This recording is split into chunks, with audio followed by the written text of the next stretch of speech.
Bonjour tout le monde et bienvenue sur ma chaîne Alizé Tarot Astro. On se retrouve aujourd'hui pour la vidéo de guidance du mois de mars 2021 pour les personnes qui sont nées sous le signe astrologique chinois du Coq. Je vais commencer cette vidéo en vous souhaitant un très beau nouvel an, enfin une très bonne nouvelle année. Je sais que je vous l'ai déjà souhaité en janvier, alors c'est pas que je radote, mais c'est juste que le 12 février, nous avons entamé la nouvelle année chinoise. Donc c'est pour moi l'occasion de vous de vous renouveler mes meilleurs vœux. Alors comme vous avez pu le voir, j'ai pas fait de vidéo particulière pour le nouvel an chinois. C'était prévu, j'avais tout un programme en tête dont en plus j'étais assez fière, mais j'ai pas pu le faire en fait. J'ai juste pas du tout eu le temps et en plus j'ai eu de la fièvre parce que j'ai reçu le vaccin et tout ça. Et j'ai préféré ne pas le faire plutôt que le faire mal et le bâcler. Voilà, j'espère que vous m'en voudrez pas. On continue quand même les guidances mensuelles comme d'habitude, ça ne change pas. Et donc c'est pour ça qu'on se retrouve aujourd'hui pour la guidance du mois de mars. Petit rappel, comme d'habitude, vous êtes concerné par le signe chinois du Coq si vous êtes né en 1933, 1945, 1957, 1969, 1981, 1993, 2005 ou 2017. Attention, on parle d'année chinoise, donc si vous êtes né en janvier-février, vérifiez bien sur internet. Voilà, ceci étant dit, je vous explique le programme pour aujourd'hui. Comme d'habitude, ça va être un tirage en deux parties. La première partie va se faire avec les tarots. On va commencer par aller tirer une arcane majeure qui va venir nous donner le thème global de votre mois de mars. L'arcane majeure sera tirée du Everyday Tarot de Brigitte. Donc vous voyez, j'ai juste extrait les 22 arcanes majeures ici. Et puis on ira tirer 6 cartes du Lucid Dreams Beginner's Tarot de Saint-Soleil toujours. Ça ne change pas. Hop.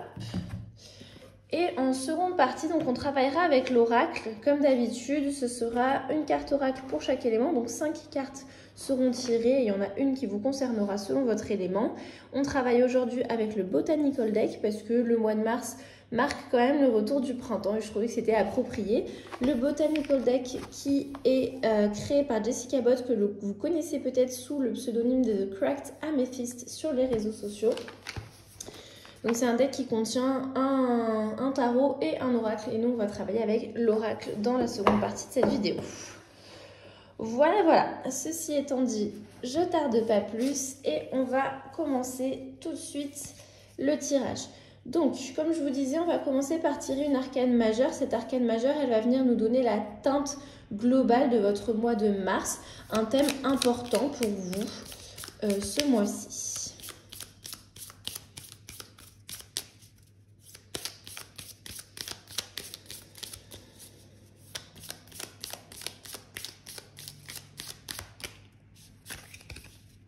Oh, on a les amoureux pour vous, les coqs.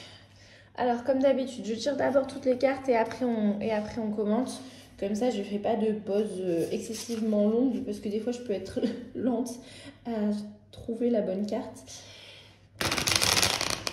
Donc voilà, comme ça, je ne fais pas de pause donc excessivement longue entre chaque carte. Du coup, si vous voulez passer en avant, bah vous pouvez. En plus, je vais vous dire un secret, je ne le saurais pas. Donc, alors, la première carte, elle va venir nous parler de votre état d'esprit à la fin du mois de février et donc au début du mois de mars. Donc, comment vous allez être dans cet état de transition entre les deux mois. Bon, hop, ça va être celle-là. La seconde carte que l'on va tirer va venir nous parler d'un but, d'un objectif que l'on vous invite à poursuivre ce mois-ci. La troisième carte, quant à elle, va venir nous parler d'un obstacle qui pourrait se dresser sur votre chemin. Et donc ça tombe. Hein. La quatrième carte va venir nous parler de vos ressources, ce dans quoi vous pouvez puiser.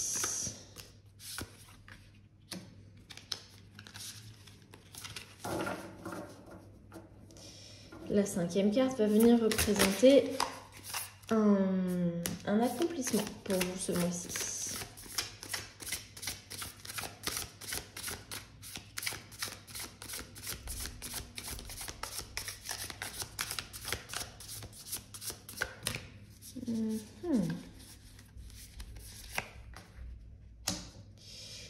enfin, la 6e et dernière carte, elle va venir nous parler de votre état d'esprit à la fin du mois. Hop là, je vais s'y retourner. Tac. Allez, c'est parti. On va regarder tout ça ensemble. Donc, en arcane majeur, en thème global de votre mois de mars, on a quand même les amoureux. Les amoureux peuvent représenter effectivement une forme d'union, d'accord, une forme de romance. Ce n'est pas du tout exclu que pour certains d'entre vous, ce soit un thème important ce mois-ci. Ça peut aussi représenter une notion de choix. La carte de l'amoureux au tarot va venir souvent nous parler de devoir choisir entre deux aspects complètement différents de notre vie. Ou en tout cas de devoir trancher entre réussir à savoir ce que l'on veut entre deux choix qui paraissent radicalement opposés. Souvent, ça va nous parler d'un choix de cœur versus un choix de tête. Vous voyez ce que je veux dire? Ce qui du coup peut aussi être en lien avec une vie romantique, amoureuse, mais pas forcément, pas que. Ça peut être aussi par rapport à une situation au travail ou en famille. On va regarder ensemble la suite des cartes et puis on va voir si on a plus d'informations à ce sujet-là. Déjà, dans quel état d'esprit vous allez l'entamer ce mois de mars? Qu'est-ce que vous arrivez comment en ce mois de mars? Comment vous avez fini le mois de février? Ok, on a la justice inversée. La justice inversée vient nous parler d'une certaine forme de sentiment d'injustice. Du coup, ça paraît assez évident. Je suis désolée, c'est pas très poussé, mais c'est aussi simple que ça. La justice inversée vient nous parler d'un sentiment de manque d'honnêteté. Que ce soit de votre part, vous pouvez vous dire j'ai l'impression que j'ai pas été très honnête, que j'ai pas dit les choses de manière très juste, que j'ai pas exprimé mes sentiments ou mes pensées de manière très juste ce mois-ci. Ça peut être ça. Ça peut aussi être l'impression que les gens ne sont pas honnêtes avec nous, se dire oh là là, mais il s'est passé ça, alors qu'au final, s'il m'avait juste dit, il ou elle, m'avait juste dit les choses très clairement, on n'en serait pas arrivé là. Il ou elle, encore une fois, n'a pas été honnête avec moi. Donc voilà, il y a un sentiment d'injustice et de manque d'honnêteté, mais aussi d'injustice de manière peut-être plus globale, dans le sens où vous avez l'impression qu'il y a un manque de juste rétribution par rapport aux actes, aux paroles, aux pensées. Vous vous dites c'est pas juste, normalement tout se paye, et là j'ai l'impression qu'il y a des choses qu'on laisse se passer sans qu'il y ait de conséquences aux actes, et donc ça peut vous procurer un énorme sentiment d'injustice et de révolte en fait, dans un certain sens. Il y a ce sentiment il manque une certaine rétribution. Il y a des choses positives qui n'ont pas été peut-être reconnues à leur juste valeur selon vous, et dans l'autre sens aussi il y a des choses négatives pour lesquelles certaines personnes n'ont pas eu à faire face aux conséquences de leurs actes. Est-ce que c'est la vérité ou est-ce que c'est juste comme ça que vous le percevez? Je ne sais pas, mais voilà, on sent que c'est tout ce genre de sentiments-là qui vous travaillent à la fin du mois de février, et c'est comme ça que vous entrez en tout cas en ce mois de mars. Parce qu'en plus c'est un mois assez guerrier, hein. Donc effectivement ça fait du sens. Quel est l'objectif du coup qu'on vous invite à poursuivre ce mois-ci? On a la tour, ça fait quand même deux arcanes majeures à la suite. La tour vient nous parler en tant qu'objectif du coup d'aller essayer justement d'ouvrir votre esprit, hein, parce que la tour vient nous parler vraiment d'une forme de révélation et d'ouverture d'esprit subite comme ça. C'est toujours quelque chose de très rapide avec la tour, vraiment quelque chose d'immédiat presque. Et donc on vous invite à ouvrir votre esprit face au changement, face à des choses comme ça qui peuvent surgir dans votre vie très rapidement. Et donc on vous invite comme ça à peut-être vous-même aussi essayer d'aller révéler certaines choses, comment dire, voilà, peut-être que vous avez certaines informations que vous avez envie justement par rapport à ce sentiment d'injustice de révéler au grand jour pour causer du changement qui selon vous serait positif. Ça peut être un objectif effectivement qu'on vous invite à poursuivre ce mois-ci. Vous pouvez vous-même être cet éclair de génie qui va venir frapper les gens. Ça fait très très supérieur ce que je dis là, mais c'est une image. J'espère que vous voyez ce que je veux dire. En tout cas, voilà, il y a une notion d'aller révéler certaines choses, soit que ce soit vous qui allez révéler ces choses-là, ou alors que d'ouvrir les yeux par rapport justement à certaines informations que vous allez recevoir de la part d'autres personnes. Alors, quel est l'obstacle du coup que vous risquez de rencontrer sur votre chemin? On a le 8 de denier renversé. Le 8 de denier renversé nous parle d'un certain manque un certain manque de concentration. Normalement, le 8 de denier, c'est ce personnage, vous voyez, qui est très attelé à la tâche et qui produit à la chaîne là. C'est un peu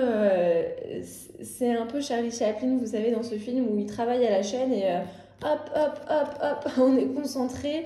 Bon, Charlie Chaplin n'est peut-être pas si concentré que ça dans le film, mais vous voyez ce que je veux dire. Du coup, quand il se présente renversé, en plus là on vient chercher à savoir quel pourrait être l'obstacle. Quand il se présente renversé, le 8 de denier nous parle voilà, d'un manque de concentration, d'un manque de motivation ou peut-être même d'un manque d'ambition. Vous mettez pas forcément toute votre énergie à la tâche ce mois-ci parce que vous avez peut-être l'impression d'avoir perdu le sens de pourquoi je fais ce travail-là en fait. Alors, je parle d'un travail, donc ça peut effectivement s'appliquer au domaine de votre travail au quotidien, mais ça peut être un travail personnel, ça peut être un projet familial, peu importe. On peut travailler dans plein de domaines de notre vie. C'est pas que le travail que l'on fait officiellement et qui nous fournit une paye à la fin du mois, d'accord ? Mais en tout cas, il y a une notion voilà, d'un certain projet dans lequel vous avez été très investi. Et puis là, vous arrivez à un moment où vous vous dites, mais en fait, je suis plus sûre de savoir pourquoi je fais ça. Il y a une perte de motivation, une perte d'ambition. On n'arrive plus à avoir le résultat final, l'objectif final. Et du coup, ça nous fait perdre en qualité de travail, en concentration, et vous allez peut-être avoir tendance à bâcler un petit peu plus ce travail-là parce que vous y verrez plus trop d'intérêt. Bon, donc un obstacle qui est quand même plutôt personnel à vous ce mois-ci, qui n'arrive pas spécialement de l'extérieur. On va voir dans quelles ressources vous allez pouvoir puiser. Ok, on a la reine de coupe. La reine de coupe nous parle quand même ce mois-ci pour vous d'une certaine forme de compassion et de chaleur que vous allez pouvoir, qui n'est pas enfoui bien loin. Effectivement, il y a ce sentiment d'injustice, cette envie, un petit peu de révolte, mais la reine de coupe nous parle quand même d'une certaine forme de guérison, surtout sur le point de vue émotionnel, puisque les coupes vont quand même nous parler de notre relation aux autres et de nos émotions internes. C'est un personnage qui est très empathique, d'accord, la reine de coupe qui est très dans la douceur et du coup comme elle se présente ici pour vous dans vos ressources, je pense qu'il est question de retrouver cette douceur envers vous-même mais aussi envers les autres. On voit que ces sentiments un peu forts là du début du mois ou en tout cas du mois précédent ont peut-être pu vous bloquer sur certains aspects, vous donner un peu l'envie de moins faire confiance aux gens. Mais dans vos ressources, vous êtes quand même capable d'empathie, d'intuition et de savoir repérer les personnes sur lesquelles vous pouvez compter et aussi savoir compter sur vous-même. D'accord ? C'est aussi important de s'apporter une forme de douceur, en sachant s'entourer des personnes qui nous apportent ça, mais aussi en sachant nous-mêmes nous donner ce sentiment-là. Donc, dans vos ressources, on nous parle vraiment ici d'aller se ramener de la douceur et se guérir un petit peu justement de ces sentiments qui nous avaient peut-être un peu beaucoup bouleversés à la fin du mois de février. Et du coup, quel va être votre accomplissement ? On a le 3 de bâton, c'est parfait. Le 3 de bâton, il nous parle d'un progrès, d'une envie de s'étendre, d'étendre nos horizons, d'aller chercher de nouvelles choses plus loin et de regagner confiance en soi justement par rapport à cet avenir bien qu'incertain. Ok, je vois pas ce qui se passe là derrière les montagnes, mais j'ai confiance qu'il y a quelque chose de positif et il y a quelque chose en moi qui a envie d'aller voir et j'y vais. Du coup, allez, on y va, on tente, c'est l'esprit aventurier, d'accord ? C'est vraiment un esprit aventurier qui a confiance en ce qu'il pourrait trouver et qui du coup hésite beaucoup moins et fonce. Donc ça va être votre accomplissement ce mois-ci, pouvoir retrouver justement cette confiance en l'avenir et cette envie de tenter de nouvelles choses qu'effectivement vous aviez peut-être perdu, vous étiez peut-être tombé dans une certaine forme d'apathie avec ce 8 de denier, une certaine forme de cynisme même. Et là on voit que finalement votre accomplissement ce mois-ci c'est de pouvoir à nouveau s'ouvrir à de nouveaux horizons. Et du coup, dans quel état vous allez le finir ce mois de mars pour entamer le mois d'avril? Et bien, c'est parfait, regardez, c'est directement en lien avec la carte précédente. On a le fou. Le fou nous parle de nouveaux commencements. Le fou ou le mât, c'est la même chose. Il nous parle de nouveaux commencements, d'innocence, d'une certaine forme de naïveté dans le sens où j'ai pas peur en fait. Je me lance et puis viendra ce que viendra, j'ai confiance en la vie et aux bonnes opportunités qu'elle pourra me présenter et aux nouvelles chances qu'elle présentera sur mon chemin. Je m'en vais vers de nouvelles aventures. Vous voyez, ce personnage-là, elle laisse derrière elle quelque chose qu'elle connaît, un territoire connu, pour s'aventurer en quelque chose. Voilà, là, le paysage n'est même pas encore dessiné. Y a vraiment, mais elle a confiance, elle regarde vers le ciel, elle voyage léger, il n'y a pas besoin d'emmener avec nous tous ces bagages lourds qu'on porte tout le temps. Voilà, c'est cette idée de commencer quelque chose de nouveau. Vraiment, à la fin du mois de mars, vous serez dans des énergies comme ça, très régénératrices. Et ça, c'est aussi en lien avec la reine de coupe qui nous parlait de savoir guérir de certaines choses au niveau émotionnel. Et on a deux énergies qui sont vraiment très différentes avec une évolution entre les deux. Vous commencez le mois de mars avec cette justice inversée qui est énervée, qui a envie de voir des conséquences aux actes des gens et à ses propres actes. Et vous le terminez avec le fou qui s'abandonne complètement et qui lâche prise et qui juste se dirige vers de nouvelles choses et qui n'a pas de rancune envers quoi que ce soit et son passé n'est pas très important au final parce qu'il a envie d'un nouveau futur et c'est ça qui compte.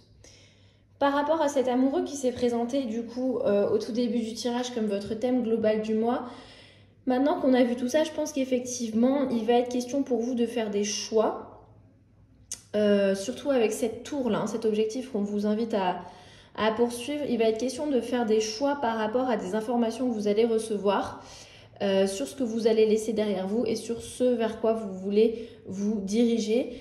Mais il est aussi évidemment question pour certains d'entre vous de sentiments romantiques par rapport à tout ce qu'on vient de dire. Peut-être que ça va s'appliquer plus à votre vie de couple ou voilà, je sais pas, selon votre situation. Mais c'est vrai que pour certains d'entre vous, ça peut aussi signifier que c'est une dimension qui prendra beaucoup de place, vos sentiments amoureux, ce mois-ci, et que peut-être, du coup, tout ce que je viens de dire là, ce sentiment d'injustice, cette guérison émotionnelle, cette envie d'un nouveau départ, ça va être peut-être par rapport à une situation romantique, amoureuse. Bon, voilà pour la première partie. On va passer à la seconde partie, donc à la partie oracle. Alors comme d'habitude, je vous refais le petit speech habituel. Je vais essayer d'aller vite parce que voilà, il y en a certains d'entre vous maintenant qui commencent à avoir l'habitude d'aller sur mes vidéos. Vous n'êtes pas tous nouveaux à chaque fois. Donc très rapidement, en astrologie chinoise, il y a 5 éléments. Chaque élément revient dans un signe donné par cycle de 60 ans. Et donc selon votre année de naissance, vous n'allez pas être le même coq. Ce que je vais faire, c'est que je vais tirer une carte pour chaque élément. À chaque fois, je préciserai quelles sont les années de naissance concernées du coup par cet élément pour vous les coqs. Et puis vous allez voir que les cartes oracles, je les commente un petit peu moins parce que c'est cette partie du tirage où je vous laisse aussi faire un petit peu vos associations libres. Voilà, je me prends un peu pour Freud. Non, je rigole. Mais il y a vraiment... voilà, c'est pour moi ce moment est important. Je vous dirai ce qui est écrit dans le livret parce qu'en fait, pour chaque plante, il n'y a pas énormément. Vous voyez, il y a un petit paragraphe comme ça avec quelques mots-clés. Donc, je peux me permettre de vous traduire ce passage-là. Et après, je vous laisse voir qu'est-ce que ça peut bien signifier, comment ça peut résonner en vous. Donc, ceci étant dit, on va commencer par les coqs d'eau. Les coqs d'eau, vous êtes nés en 1933 ou en 1993.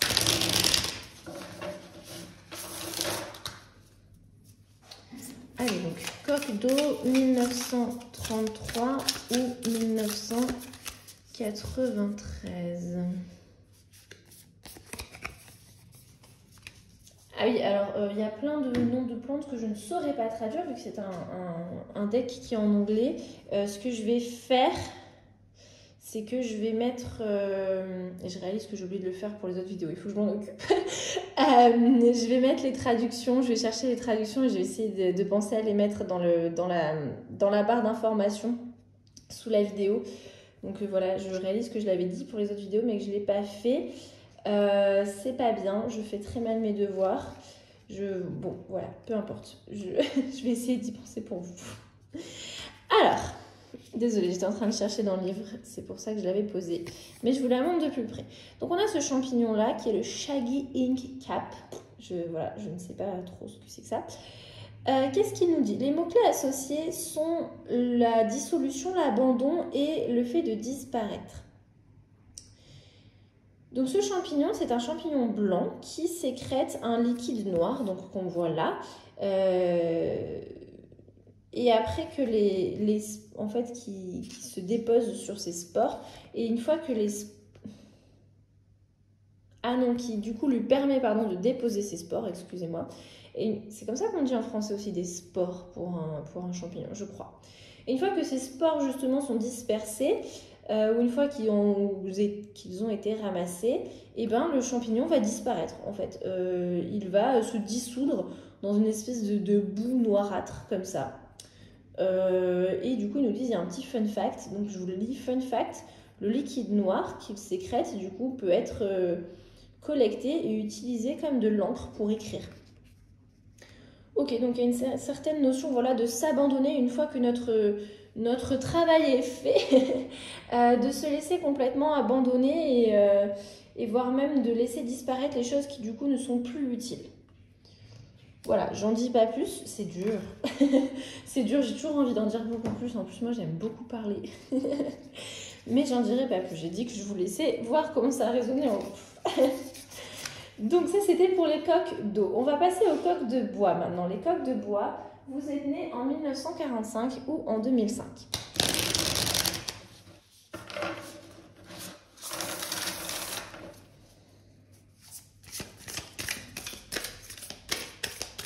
Allez, donc coque de bois, 1945 ou 2005. On a la coriandre. Ça va, ça je sais le traduire. Ça arrive pas souvent, profitez-en. Alors, qu'est-ce qu'elle vient nous dire? Alors, la coriandre, les mots-clés associés sont le dégoût et la révulsion. Pourquoi? Alors, il nous explique que la coriandre, c'est une herbe aromatique qui est utilisée dans beaucoup de cuisines à travers le monde, dans la cuisine mexicaine, dans la cuisine asiatique, etc. Et pourtant, en fait, elle contient un composé qui s'appelle l'aldéhyde.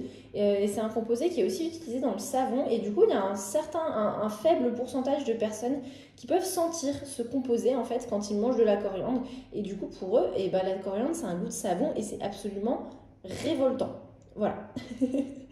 Et du coup, c'est vrai, moi, je connais des gens qui sont comme ça. Et du coup, il y a encore un petit fun fact. Le fun fact, c'est que les graines de la coriandre sont aussi utilisées comme une épice. Il n'y a pas que les feuilles.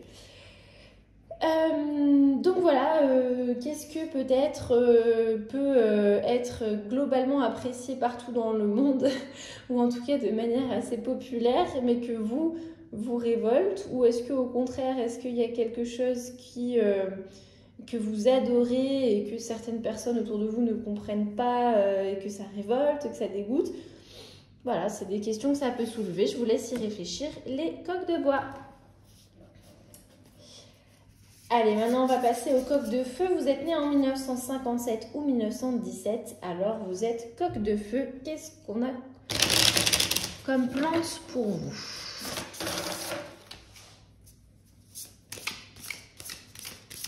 Coque de feu 1957, 1917, donc 2017, pardon, n'importe quoi. Ok, on a une plante carnivore, on a la Purple Peach Plant. On va aller voir ça tout de suite. Alors, elles sont où les plantes carnivores? Ah, c'est là. Allez, je vous la montre de plus près et on regarde ensemble ce que ça nous dit. Les mots-clés associés sont la contradiction, l'ironie et la multiplicité. Donc ils nous disent que c'est une plante, ils nous disent pardon que c'est une plante qui a des pièges qui sont donc ouverts en fait et qui permettent de récolter l'eau de pluie. Et donc il y a beaucoup d'insectes qui vont aller glisser justement dans l'eau que cette plante récolte et du coup se noyer en fait parce qu'en plus du coup cette eau contient et est mélangée au nectar de la plante. Et il y a certaines espèces d'insectes qui en fait elles sont pas du tout affectées par les enzymes digestives pardon, qui sont dans l'eau de cette plante et au contraire elles vont utiliser cette eau et cette plante pour se reproduire en fait. Donc c'est cette notion, c'est là qu'on retrouve cette notion de multiplicité, d'ironie et de contradiction qu'on avait dans les mots-clés.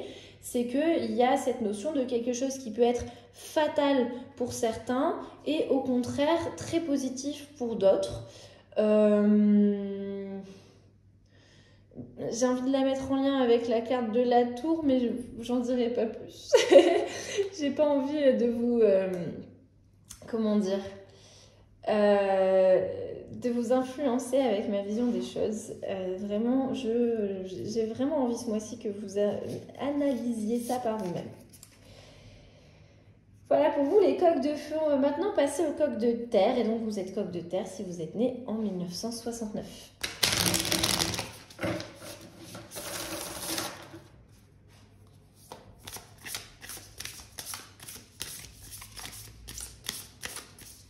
Allez, donc 1969, coq de terre. Ok, on a un poison, on a le Jimson Weed. Allez, on va voir ça tout de suite.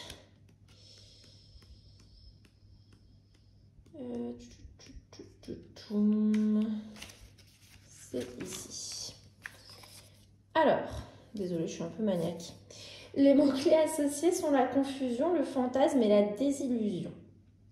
Donc ils nous disent que c'est une plante qui contient du tropane, des alcaloïdes tropane, qui peuvent du coup causer des hallucinations et des délires. Et en fait la plante a reçu son nom, donc Jimson Weed, par rapport à la ville de Jamestown.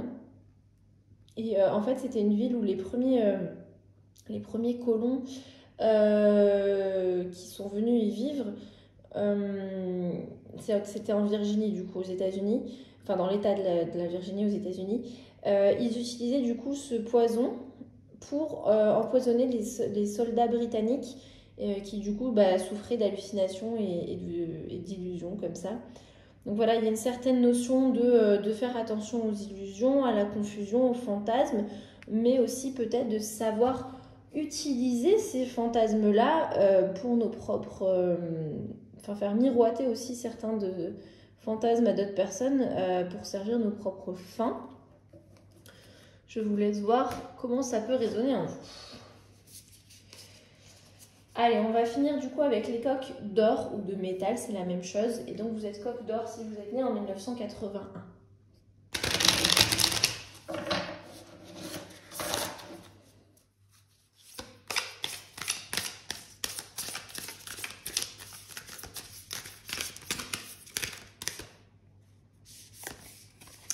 Allez, on a un poison, on a le tabac qui était pas ressorti jusqu'à présent. Autant il y a certaines plantes comme le Jimson Weed qui reviennent souvent, autant le tabac, je crois que c'est la première fois qu'il sort ce mois-ci. Allez, je vais le chercher.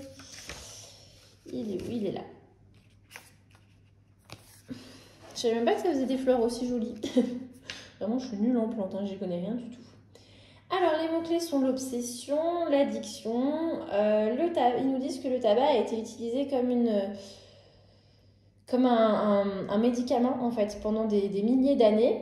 Il contient de la nicotine qui n'est pas seulement très addictive mais qui est aussi très toxique et qui a tué des millions de personnes. Bon je vous apprends rien, hein, fumez tu, c'est écrit sur les paquets.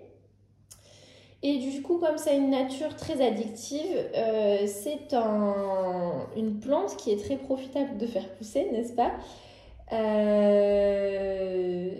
Et aussi, il nous parle justement du coup ce besoin d'en produire beaucoup qui a du coup qui a mené à faire appel aux esclavages. Enfin, je veux dire, le tabac a pris une place importante dans le trafic d'esclaves à l'époque aux États-Unis et dans les colonies. Donc voilà, il y a vraiment cette notion de quelque chose de pas très positif quand même dans le fond. Donc voilà, faire attention peut-être aux obsessions, aux addictions, aux choses qui sont pas forcément bonnes pour nous. Voilà, sur cette réflexion, je vais conclure la vidéo. Je vous remercie d'être resté jusqu'au bout. Vous pouvez me faire part en commentaire de vos impressions, de vos retours, de vos avis, de vos questions si vous en avez évidemment. Et puis si jamais vous voulez soutenir mon travail, vous pouvez le faire tout simplement en mettant un petit pouce bleu sous la vidéo, en commentant, en partageant, en parlant de mon travail autour de vous, en vous abonnant si ce n'est pas déjà fait. Voilà, mais vous n'êtes pas du tout obligés. Moi, dans tous les cas, je vous remercie à nouveau et je vous dis à très bientôt. Prenez bien soin de vous. Salut!